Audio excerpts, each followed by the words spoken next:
Hoje quero compartilhar com vocês um pouco sobre a sabedoria do Egito. Nossa conversa será um pouco extensa, então minha intenção é ser objetiva e clara para transmitir uma noção geral desse vasto tema. Abordar as leis herméticas em tão pouco tempo é quase um desafio extraordinário, pois esse é um assunto que poderíamos estudar por toda uma vida. Lembro-me de quando comecei a me aprofundar na filosofia, muitos anos atrás. Foi nessa época que ouvi pela primeira vez sobre as leis herméticas e sobre Hermes Trismegisto, um grande mestre egípcio que deixou ensinamentos sobre o funcionamento do universo através dessas leis. Naquele momento, imaginei que fosse algo extenso, como uma enciclopédia, pois resumir todo o funcionamento do universo em apenas 7 princípios parecia inacreditável. No entanto, a profundidade dessas leis está justamente em sua simplicidade, pois poucas palavras podem conter significados vastos e complexos. Sempre observei que entre os grandes mestres do passado havia uma relação direta entre a capacidade de sintetizar ideias e a profundidade de sua sabedoria. Em geral, os verdadeiros sábios falavam pouco, mas transmitiam muito. Ao contrário, há autores modernos que se estendem em longas explicações e, no fim, não dizem quase nada. Por isso, é impossível esgotar as reflexões sobre as leis herméticas em um vídeo, mas meu objetivo é proporcionar uma primeira compreensão sobre essa temática tão rica e profunda. A maioria das pessoas conhece a famosa frase de Sócrates: "Só sei que nada sei". Às vezes, essa expressão é vista com certa ironia, mas, na verdade, ela carrega uma imensa sabedoria. O ser humano, movido pela vaidade e pelo orgulho, tende a acreditar que sabe muito. No entanto, reconhecer o quanto ainda há para ser aprendido é um sinal de consciência e humildade. Sempre que descubro um novo autor ou um novo aspecto da filosofia tradicional, fico impressionada com a vastidão do conhecimento e percebo que meu entendimento ainda é limitado. Esse vislumbre da imensidão do saber é o que quero compartilhar com vocês hoje. Falaremos de forma breve sobre Hermes Trismegisto. Essa figura é frequentemente associada ao deus egípcio Thoth, sendo uma representação simbólica de sua transformação em divindade. Em muitas tradições, figuras extraordinárias acabam sendo incluídas nos panteões religiosos. Na Índia e no Egito, por exemplo, tudo é considerado sagrado e existem intermediários entre o divino e o humano, seres que alcançaram um grau elevado de consciência e espiritualidade. Os rishis indianos, por exemplo, são homens que atingiram um nível quase divino, demonstrando essa conexão entre o homem e Deus. Muito se debate sobre a existência histórica de Hermes Trismegisto. A maioria dos historiadores modernos acredita que ele não foi uma pessoa específica, mas sim um título atribuído a vários sacerdotes, hierofantes e mestres espirituais. Essa possibilidade faz sentido, pois nomes genéricos para grandes líderes espirituais existem em diversas culturas. No entanto, pessoalmente acredito que ele realmente existiu. Um princípio que me guia é o de que, pelas obras, conhecemos seus autores. O impacto das ideias atribuídas a Hermes Trismegisto na história da humanidade é imenso e é difícil imaginar que surgiram sem a existência de um grande mestre por trás delas. O legado de Hermes Trismegisto é notável em diversas tradições, incluindo a alquimia medieval e o hermetismo, e sua figura está presente até mesmo em algumas catedrais cristãs. Durante minhas pesquisas, encontrei vitrais de catedrais italianas retratando Hermes Trismegisto e, em uma delas, ele aparece dialogando com Moisés. Algumas fontes sugerem que ele teria sido mestre de Moisés, embora não haja consenso histórico sobre isso. A data geralmente atribuída a Moisés é por volta de 1250 a.C., o que levanta questões interessantes sobre essa possível relação. Outro ponto fascinante sobre os ensinamentos herméticos é sua transmissão. Disse que Hermes Trismegisto era extremamente criterioso ao compartilhar seu conhecimento, passando apenas para aqueles que possuíam uma base moral sólida para utilizá-lo corretamente. Essa ideia pode parecer estranha para nós, que vivemos em uma época onde o acesso ao conhecimento é quase irrestrito. No entanto, Platão já mencionava que a ignorância pode ser menos perigosa do que o conhecimento em mãos erradas. Saber algo exige responsabilidade sobre como usar esse saber. Dentro da tradição hermética, há uma frase muito conhecida: os lábios da sabedoria só se abrem aos ouvidos do entendimento. Isso significa que esse conhecimento era passado oralmente, de mestre para discípulo, garantindo que apenas aqueles verdadeiramente preparados o recebessem. Não podemos estabelecer uma data exata para a existência de Hermes Trismegisto, pois não há consenso sobre sua história. Contudo, é inegável sua influência. Durante o Renascimento, sua figura foi amplamente discutida, e muitos alquimistas e estudiosos daquela época tinham grande respeito por seus ensinamentos. Os construtores das catedrais medievais, muitos deles alquimistas, viam Hermes Trismegisto como um sábio de imensa relevância.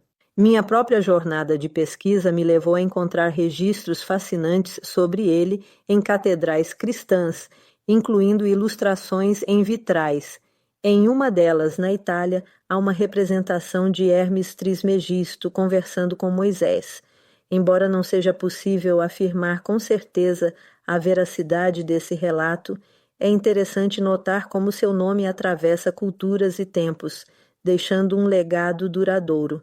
Seja como um personagem histórico ou um arquétipo coletivo de sabedoria, Hermes Trismegisto continua a inspirar aqueles que buscam compreender os mistérios do universo e a conexão entre o conhecimento e a espiritualidade. Para compreender de forma simples sobre Hermes Trismegisto, é essencial reconhecer que ele representa a fusão do deus egípcio Thoth com Hermes da mitologia grega. Essa transformação em divindade ocorre em diversas tradições, onde figuras notáveis e impactantes acabam sendo incorporadas a panteões religiosos. A conexão entre a Índia e o Egito é evidente, pois ambas as civilizações compartilham a visão de um universo repleto de deuses e permeado pelo sagrado. Nessas culturas, existem intermediários entre os deuses e os humanos, seres de elevada estatura espiritual. No caso da Índia, os rishis representam essa classe, pois são humanos com um grau de iluminação quase divino. Dessa forma, a ideia de uma continuidade entre o humano e o divino se mantém presente nessas tradições. Falarei um pouco sobre Hermes Trismegisto, ainda que de maneira sucinta, já que, do ponto de vista histórico, muitos estudiosos acreditam que ele nunca existiu como uma única pessoa. A hipótese mais aceita é a de que o nome seja uma designação genérica para diversos sacerdotes, hierofantes e sábios da antiguidade. Tal fenômeno é bastante comum na história, quando um nome se torna uma representação coletiva de várias figuras. Apesar dessas suposições, acredito que Hermes Trismegisto tenha existido, e um dos motivos é um princípio simples e essencial. Pelas suas obras, eu o reconhecerei. Grandes influências na história da humanidade não surgem ao acaso. Revoluções filosóficas e espirituais profundas precisam de uma figura de destaque para catalisá-las. O mesmo acontece com Lao Tzu, cuja existência também é questionada, mas a profundidade do Tao Te Ching sugere que tenha sido obra de um mestre de imensa sabedoria. O título Trismegisto significa 3 vezes grande, referindo-se a alguém que atingiu um nível elevado de conhecimento e iniciação. Além da possibilidade de ser um título coletivo, também é provável que tenha existido uma figura central que desempenhou o papel de grande mestre. O termo hermeticamente fechado, amplamente utilizado atualmente, origina-se dos mistérios herméticos. Hermes Trismegisto transmitia seus ensinamentos de maneira cuidadosa, apenas para aqueles que possuíam base moral suficiente para compreendê-los e aplicá-los corretamente. Platão já mencionava essa perspectiva ao afirmar que o desconhecimento absoluto é menos prejudicial do que o conhecimento em mãos inadequadas.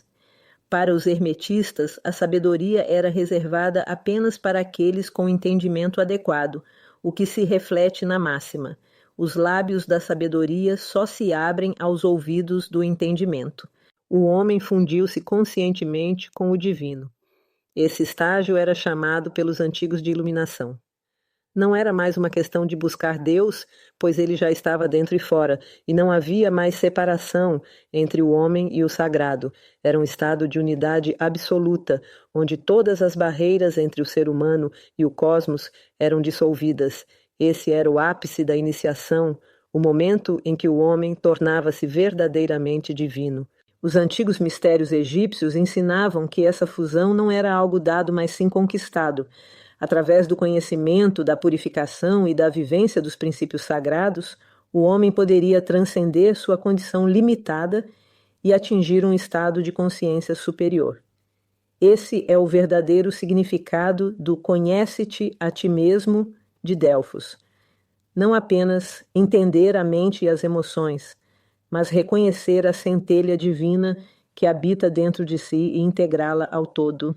Os gregos, ao adaptarem esses conceitos, deram a eles novas roupagens, mas a essência permaneceu. Hermes Trismegisto, que foi identificado tanto com o Tote egípcio quanto com o Hermes grego, tornou-se um símbolo dessa sabedoria eterna. Seu ensinamento mais famoso, o que está em cima é como o que está embaixo, reflete essa visão da unidade entre o microcosmo e o macrocosmo.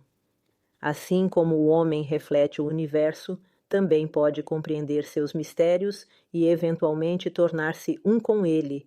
Ao longo da história, essas tradições foram passando de geração em geração, muitas vezes de forma velada, escondidas por trás de símbolos e alegorias. As escolas iniciáticas mantiveram esses ensinamentos vivos, embora muitas vezes perseguidos e incompreendidos pela sociedade.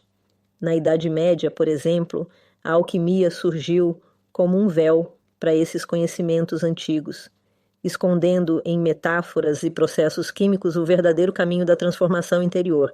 E hoje, será que ainda buscamos essa iluminação? Em um mundo cada vez mais materialista, onde a espiritualidade muitas vezes é reduzida a rituais vazios ou conceitos comerciais, a verdadeira busca pelo autoconhecimento e pela fusão com o divino parece ter sido deixada de lado. No entanto, os antigos ensinamentos ainda estão disponíveis para aqueles que têm olhos para ver e ouvidos para ouvir. O Egito, com sua grandiosidade eterna, continua ecoando na história como um lembrete desse conhecimento perdido. Suas pirâmides, seus templos e seus mistérios ainda inspiram aqueles que buscam algo além do que os olhos podem enxergar. A jornada do homem em direção ao divino nunca terminou. Ela apenas assume novas formas a cada era. E aqueles que realmente desejam conhecer os segredos do universo sabem que a chave sempre esteve dentro de si mesmos. Se eu agisse de forma rude, poderia ferir alguém, mas eu precisava ser firme, caso contrário, eu perderia minha credibilidade. Então encontrei o equilíbrio certo entre intensidade, tempo e abordagem e funcionou. Consigo extrair ensinamentos das situações da vida. Um pensador consegue perceber uma lei universal em um evento corriqueiro. Aqueles que são chamados de técnicos e especialistas na sociedade atual compreendem bem uma aplicação prática, aquela para a qual foram treinados. No entanto, não compreendem os princípios universais que poderiam proporcionar-lhes uma vida mais plena. Apenas uma mente filosófica é capaz de fazer isso. Um artesão sempre executará sua tarefa com mais destreza do que eu, assim como outros profissionais possuem um domínio prático superior ao meu em suas respectivas áreas. No entanto, uma pessoa filosófica aprende com as experiências e as aplica em todos os âmbitos da vida, nos relacionamentos familiares, no trânsito caótico ou até mesmo na relação consigo mesma. Ela extrai princípios que a capacitam a lidar melhor com as situações. Inteligência é a arte de conectar informações. O indivíduo sábio compreende as relações entre as coisas. No entanto, nossa sociedade se tornou excessivamente especializada e perdeu essa capacidade de interconexão. Por isso, a inteligência se tornou uma virtude rara em nossa época, pois exige prática e refinamento. Se alguém aprende algo de forma profunda, pode aplicar esse conhecimento ao longo de toda a vida. Esse é o princípio da correspondência. Como já mencionei, há uma ideia recorrente em diversas tradições filosóficas e espirituais. O Templo de Delfos, na Grécia, nos ensina: conhece-te a ti mesmo e conhecerás o universo e os deuses. Não é esse o mesmo conceito presente no princípio da correspondência, que afirma que o que está acima se reflete no que está abaixo, e a filosofia de Platão, que descreve o ser humano como um microcosmo dentro de um macrocosmo, ou ainda o ensinamento bíblico de que Deus criou o ser humano à sua imagem e semelhança. São variações de uma mesma verdade universal. O princípio cabalístico também reflete essa ideia. O nome divino, Javé, em sua estrutura, representa simbolicamente a cabeça, o tronco e os membros do ser humano. Ou seja, o homem é uma projeção da divindade no espaço-tempo. Não é possível que civilizações tão distintas tenham conspirado para nos enganar. Existe uma verdade universal que pode ser resgatada, o princípio da correspondência. Outro princípio essencial é o da vibração. Heráclito, na Grécia, já dizia: nada permanece imóvel, tudo está em constante movimento e vibração. Um relógio de quartzo funciona porque o cristal vibra. Um engenheiro civil deve considerar a expansão e contração dos materiais ao projetar uma construção, pois tudo vibra. Já ouviu falar do nome interno? As civilizações tradicionais utilizavam esse conceito. Ele representa o nível vibracional da consciência de uma pessoa, sua verdadeira essência. Pense no barulho de uma motocicleta. No início, o som pode parecer perturbador, mas depois de um tempo, desaparece para nossos ouvidos. Isso não significa que ele deixou de existir.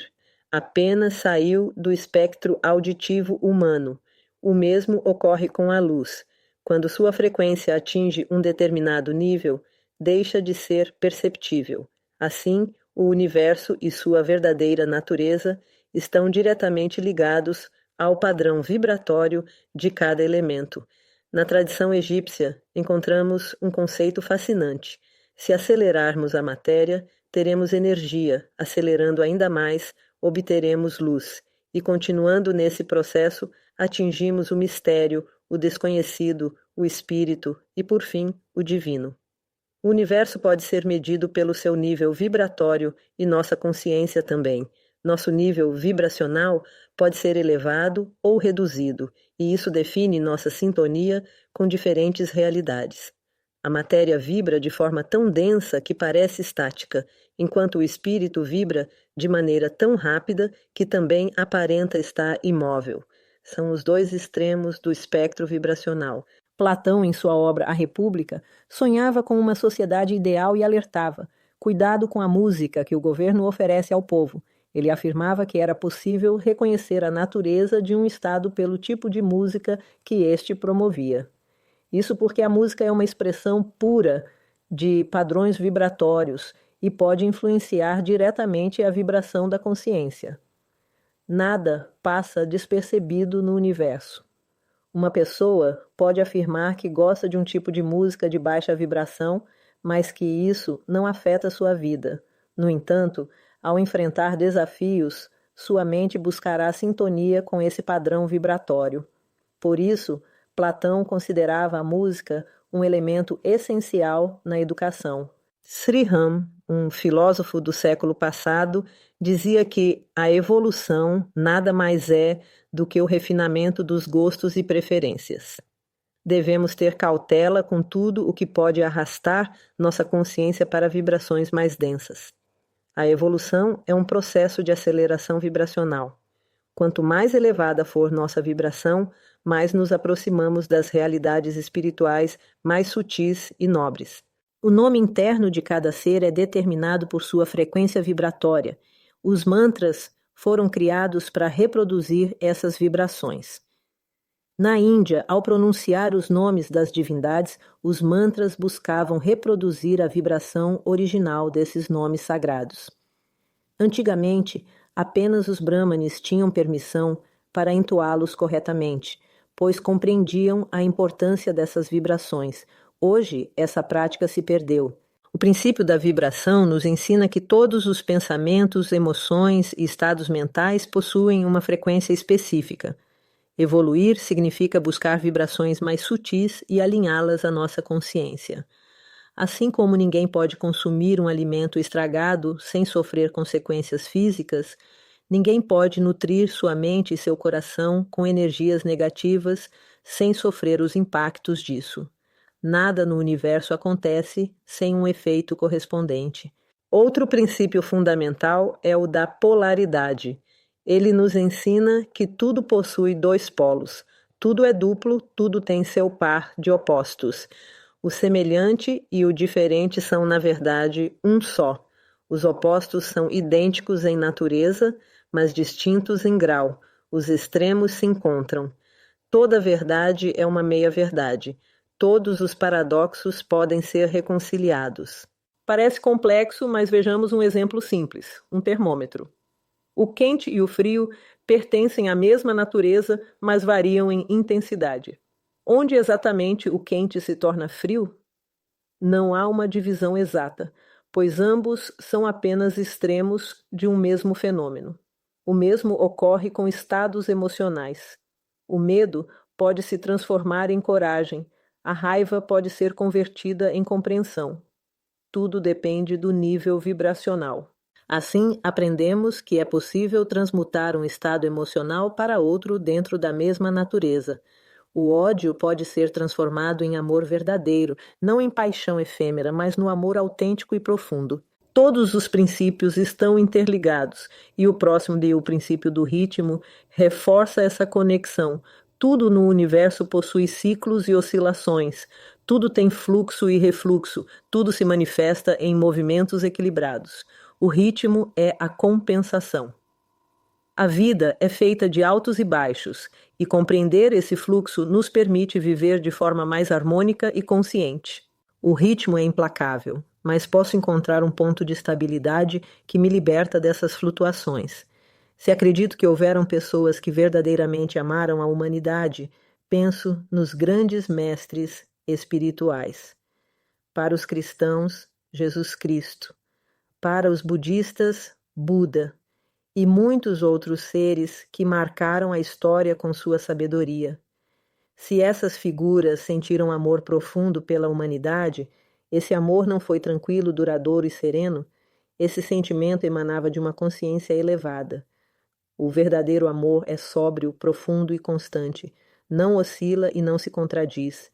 Ele possui um equilíbrio perfeito. Não posso impedir as oscilações do mundo, mas posso minimizar seu impacto sobre mim e neutralizá-las. Logo verei como esse mecanismo opera. O princípio da compensação ensina sobre a moderação. Imagine duas crianças disputando um ursinho de pelúcia. Se eu também quiser o brinquedo, entrarei na disputa e me tornarei mais um elemento do conflito. Mas, se abrir mão do desejo e agir como um adulto, minha consciência subirá um degrau. Dessa forma, neutralizo essa disputa e posso trazer harmonia para os que estão num nível inferior. Se ultrapassei essa necessidade de posse, minha consciência se eleva e harmonizo o ambiente ao meu redor. Os conflitos e oscilações fazem parte das leis naturais e não podem ser anulados. Mas ao me elevar para um plano superior, me torno menos suscetível a essas influências. Assim, avanço para estágios mais altos de consciência, neutralizando desejos até não ser mais dominada por eles. Esse processo conduz à sabedoria. Neutralizar significa evoluir, dominar as forças que atuam sobre mim neste nível e transpor para um novo patamar de entendimento. Um antigo professor que nos deixou há alguns anos costumava dizer algo muito significativo. Ele trouxe ensinamentos filosóficos valiosos ao Brasil e enfatizava a geografia da natureza. Existem montanhas e vales, mas acima de tudo está o sol, que do nosso ponto de vista permanece constante. Ele observa sem oscilar a paisagem terrestre. Se me identifico com as coisas terrenas, minha existência será um ciclo de altos e baixos. Mas se me alinho com o que é luminoso e eterno, posso observar meu corpo e minha mente atravessando as oscilações da vida sem me perder nelas. Por exemplo, posso despertar e dizer: estou fisicamente cansada, mas internamente me sinto em paz. Isso significa que minha essência está num patamar mais alto, não sujeita às oscilações terrenas. Assim como ignorar o capricho de uma criança muitas vezes faz com que ela pare de exigir atenção, deixar de reagir aos impulsos inferiores permite que minha energia se estabilize em um nível superior. Agora, o sexto princípio, causa e efeito. Ele se relaciona à lei do karma. De certa forma, tem relação com a polaridade. Essa lei ensina que toda causa gera um efeito correspondente. Nada acontece ao acaso. O que chamamos de sorte é apenas uma lei desconhecida em ação. Há múltiplos planos causais, mas nada escapa à ordem universal. Se desejo transformar o futuro, devo modificar as causas no presente. Helena Blavatsky expressava esse conceito dizendo que não adianta suplicar aos deuses para livrar-se das consequências de suas próprias ações. Se os deuses existem, eles se tornaram divinos por respeitar as leis da natureza. Mesmo eles não podem ir contra o karma. Mas qualquer ser humano, por mais simples que seja, pode modificar as causas para evitar consequências negativas no futuro. Quando estou enfrentando um momento desafiador, percebo claramente o instante em que gerei essa necessidade de aprendizado. Qual foi a minha postura? Que teimosia ou resistência adotei? Qual atitude tive em relação à vida que me levou a essa situação, cuja consequência estou vivenciando agora? Observo que fui eu quem escolheu passar por isso para evoluir. Não há culpados. Não devo responsabilizar ninguém. Na realidade, a culpa nem sequer existe. Estou experienciando isso como parte de um processo de aprendizado, como resultado das escolhas que fiz. Epicteto mencionou que o fim da culpa marca o início do verdadeiro progresso moral. Tudo o que ocorre é uma consequência natural das minhas ações e pensamentos. Cada ideia, emoção e crença gera um efeito correspondente. Albert Einstein costumava dizer algo interessante. As mesmas causas produzem os mesmos efeitos. Se desejo transformar minha vida, o que estou fazendo de diferente? Se repito os mesmos padrões, terei os mesmos resultados. A cada virada de ano, brindamos, traçamos novos planos, mas seguimos agindo da mesma forma. E, inevitavelmente, não atingimos os objetivos desejados. Isso acontece porque não geramos as causas necessárias para essa mudança. Em vez disso, desenvolvemos uma crença ilusória de que os efeitos surgirão do nada, como se fosse uma questão de sorte. Mas sorte como? Não vivemos em um mundo onde coelhos surgem magicamente de cartolas. A menos que eu mesma tenha colocado o coelho ali, ele não aparecerá. Acreditar no contrário é ingenuidade. O princípio é simples. Aquilo que planto, colho. E para concluir essa reflexão, há o sétimo princípio, o princípio do gênero. Gênero significa gerar, dar origem, manifestar. Esse princípio está presente em tudo, em todas as dimensões do universo. O gênero se expressa em diferentes níveis: físico, mental e espiritual. Dentro de tudo existe a dualidade do masculino e do feminino. No entanto, o conceito de gênero não se limita à questão do sexo biológico. No plano humano ou animal, o gênero se manifesta como masculino e feminino. Mas, no nível mental e emocional, ele se traduz na interação de ideias e sentimentos. Quando duas ideias se combinam, geram um novo conceito. Quando duas emoções se unem, criam um novo estado de ser. O Yin e o Yang, o equilíbrio taoísta, são expressões desse princípio. Tudo que se manifesta passa por esse processo de geração. No plano físico, permite a reprodução, no plano mental, possibilita a criação de novas ideias, no plano espiritual, gera expansão e iluminação. Mas ninguém consegue criar verdadeiramente sem compreender e aplicar o princípio do gênero. A maioria das pessoas conhece apenas sua manifestação física. No entanto, sem ele, nada pode ser originado.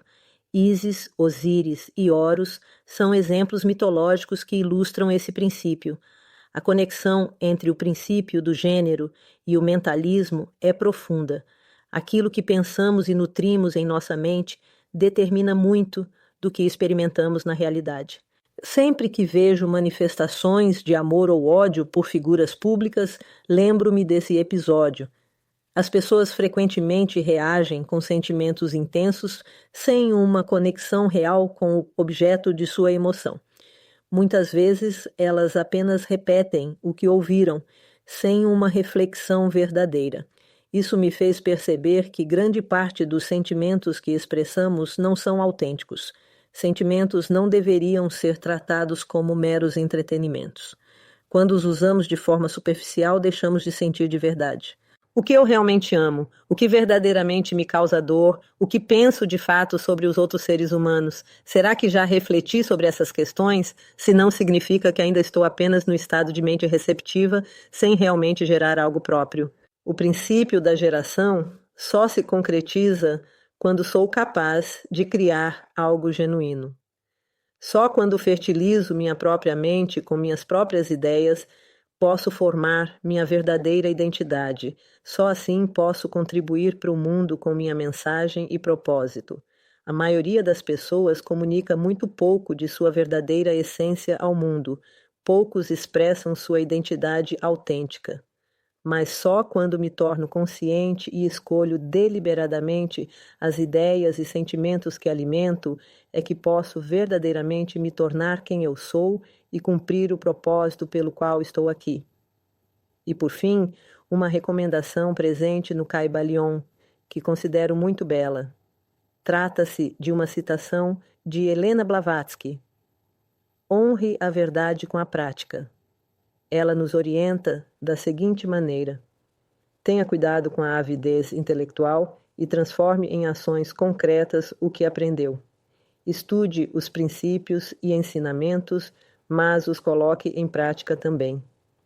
Somente alcançaremos a sabedoria universal quando nos tornarmos parte dela.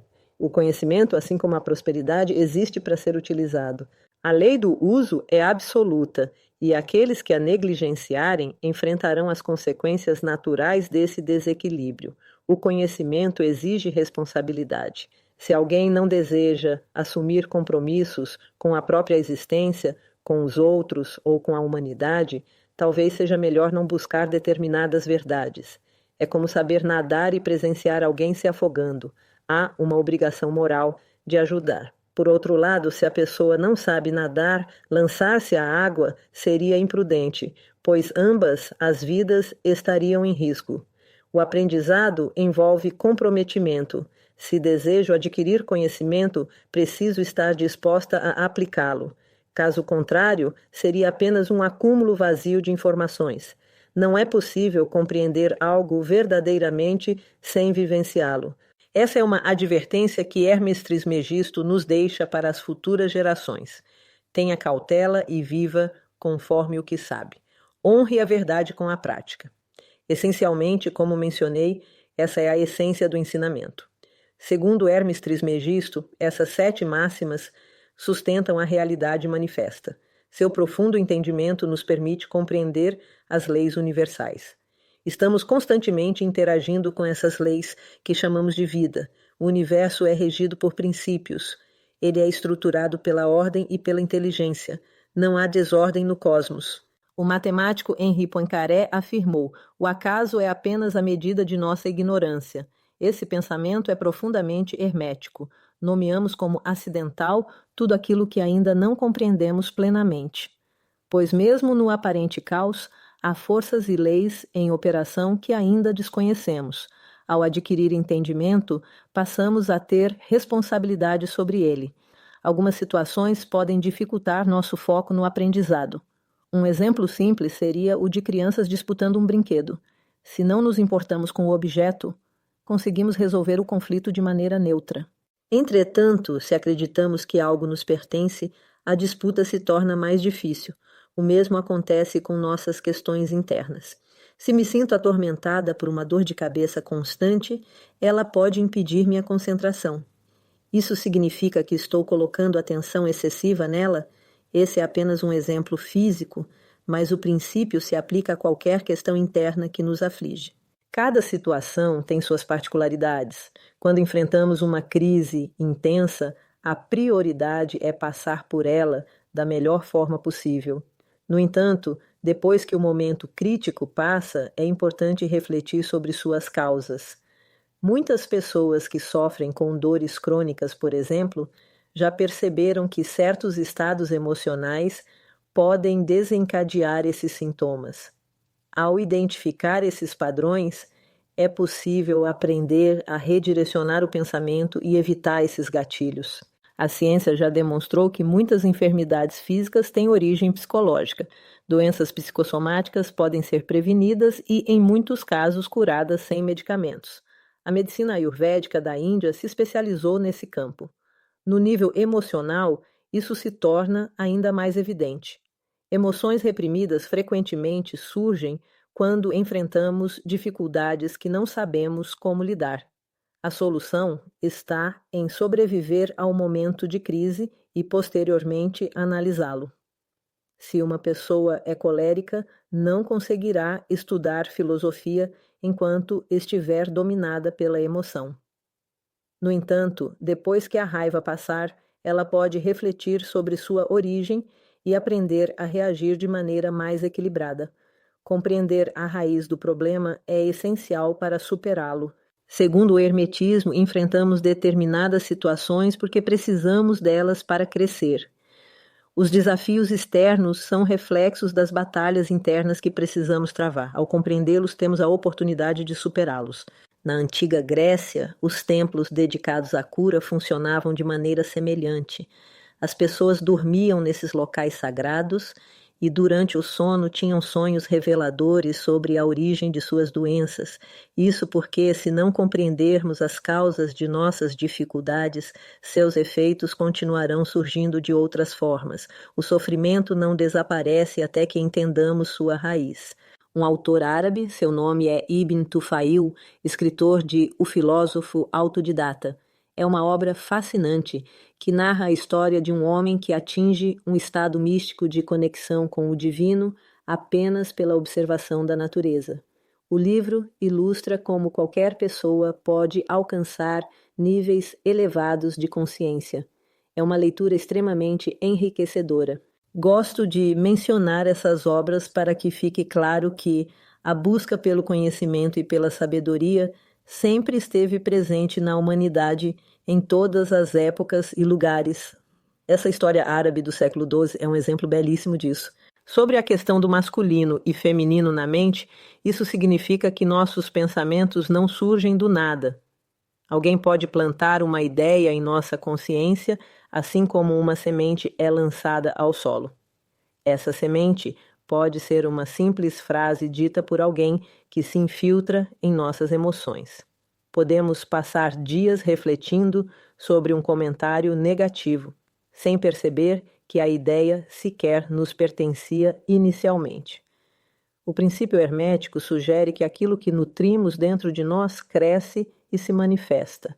Devemos escolher cuidadosamente quais pensamentos alimentamos.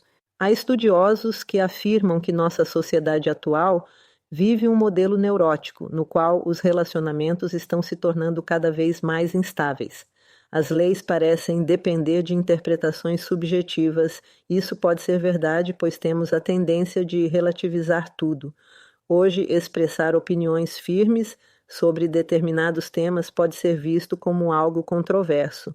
No passado, as civilizações possuíam uma base sólida de princípios que guiavam sua conduta. Hoje, há uma tendência de ignorar a sabedoria ancestral, acreditando que podemos aprender sozinhos. No entanto, as leis universais continuam existindo independentemente de acreditarmos nelas ou não. Certa vez, uma pessoa me questionou sobre isso. Ele afirmou que tudo é relativo, até mesmo as leis da física. Eu respondi, talvez seja, mas eu não sou um buraco negro. Sou um ser humano e para mim a gravidade é real. Se eu pular de uma janela, sentirei seus efeitos. Da mesma forma, existem leis que são absolutas para a experiência humana. Os princípios herméticos são um exemplo disso.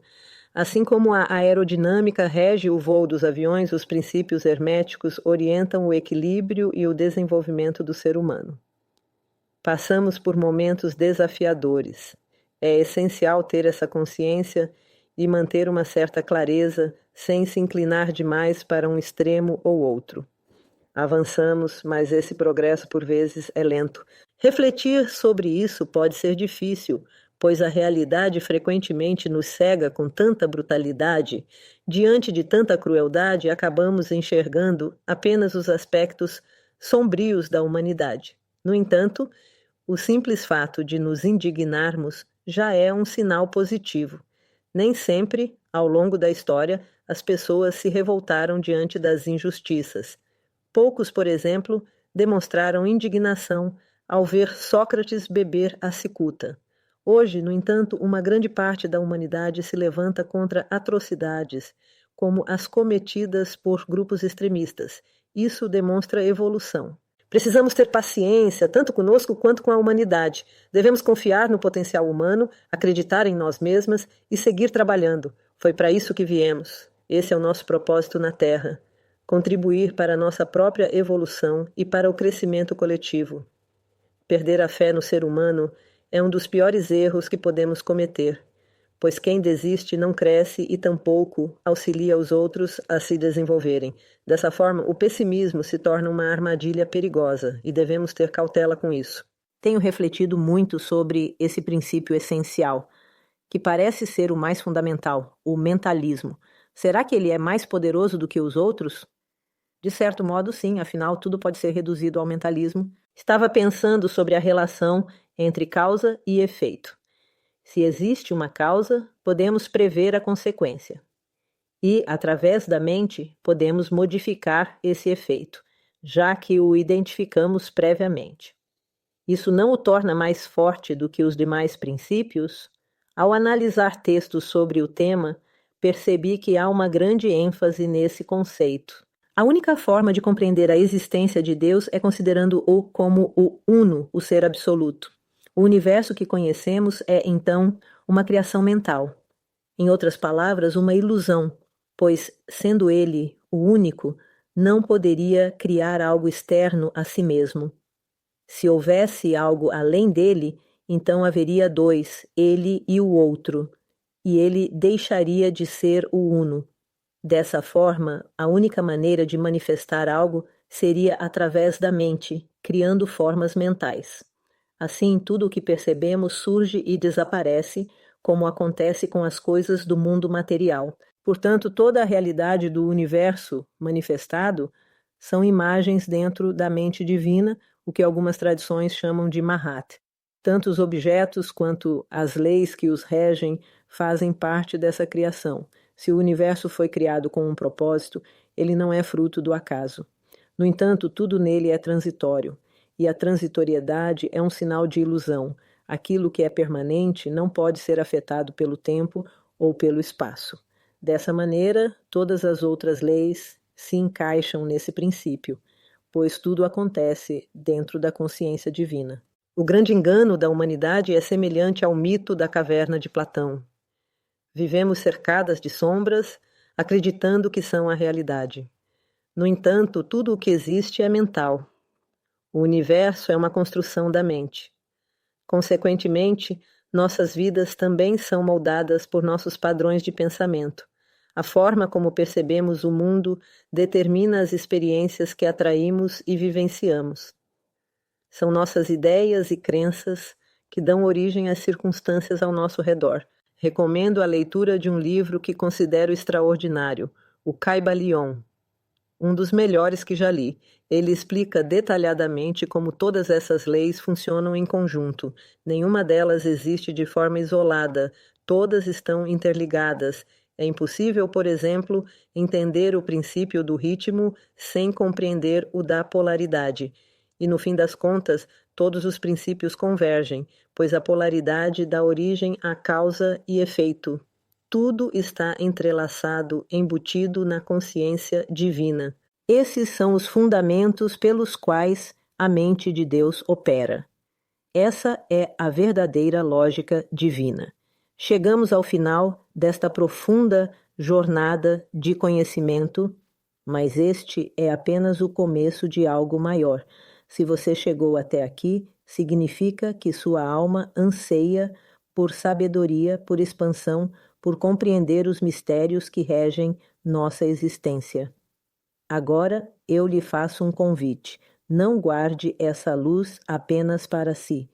Espalhe essa mensagem, compartilhe com aqueles que estão prontos para despertar, pois cada mente iluminada acende outra, e assim criamos uma corrente de transformação.